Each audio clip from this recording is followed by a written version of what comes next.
Добар ден, добро дојдовте во училницата.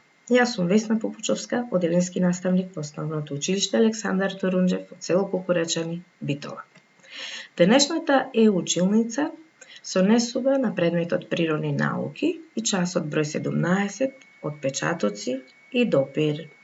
Значи, денес ќе учиме за нашите отпечатоци на врвовите на нашите прсти.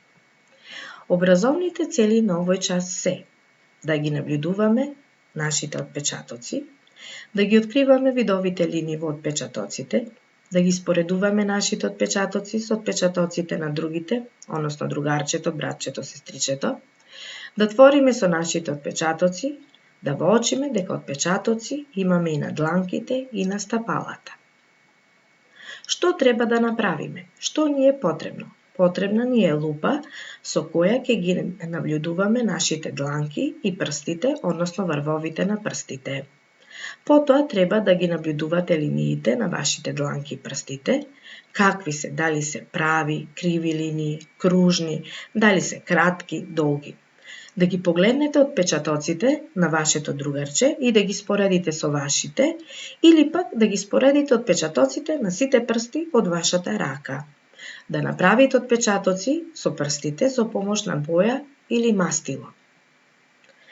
На овој слайд имате една слика на која што ви се прикажани 9 отпечатоци кои што се разликуваат помеѓу себе.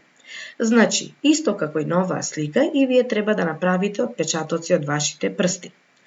Потоа, откако ќе ги направите отпечатоците, треба да кажете какви линии има. Дали се прави, дали се криви, тркалезни, дали се повторуваат или не. Дали отпечатокот кој што го направивте е сличен со некој од оваа слика. Дали вашиот отпечаток е сличен со отпечатокот на вашето другарче или пак отпечатоците од неколку различни ваши прсти, дали се слични или различни. Што е тоа што се слични, што е тоа што се различни. Во секој случај треба да истражувате, да размислувате, да дискутирате со вашето другарче и да си поставувате прашања. Какви се линиите на нашите отпечатоци? На овој слайд ви се прикажани неколку видови на отпечатоци, односно линии кои што ги има во вашите отпечатоци. Првиот пример е пример на линии кои што се нарекуваат јазли. Вториот пример е пример на отпечаток со кружни линии и третиот во кој што има лачни линии. Исто така на овој слайд е прикажан еден црвен отпечаток во кој што можете да видите повеќе различни линии. Ќе заприметите дека овде имате лачни линии и јазли, може би малку кружни линии, но сепак можете да ги разгледувате. Погледнете го вашиот отпечаток. Кои линии ги има во вашиот отпечаток? Дали има повеќе јазли, кружни линии или лачни линии? Разгледајте ги отпечатоците на сите ваши прсти или пак споредете ги со отпечатоците на вашето другарче.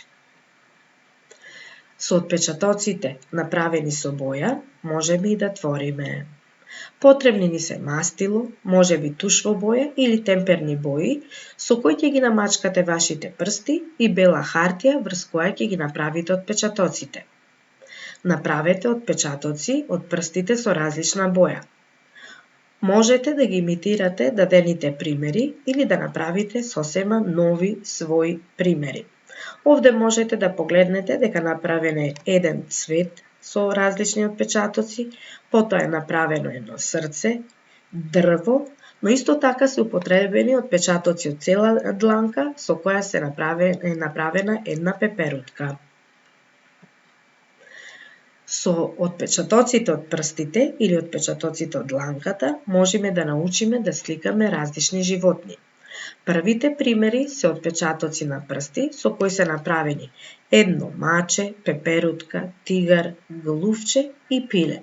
Гледате дека се додадени доцртани линии со фломастер за да наликува на она што сакаме да го нацртаме. Исто така, со помош на отпечатоците на дланката, нацртани се неколку животни. Жирафа, слон, лав, а овде повторно имаме слон и лав. Значи, доцртувате со фломастер за да наликува на животното кое што сакате да го прикажете. На крај можеме да кажеме дека секој од нас има различни отпечатоци на прстите.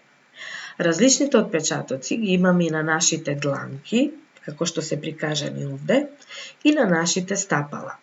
Секој од нас има различни отпечатоци на прстите, а полицијата ги користи токму тие отпечатоци кои ги остават криминалците на површините од предметите за да откријат кој го направил делото. Исто така, постојат луѓе кои немаат отпечатоци на своите прсти.